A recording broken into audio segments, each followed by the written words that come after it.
May mga taong tinatalian sariling kamay at paa.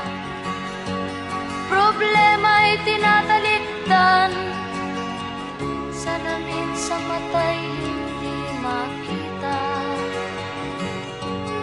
Kay sarap ng umaga, lalo na't kung ika'y gising.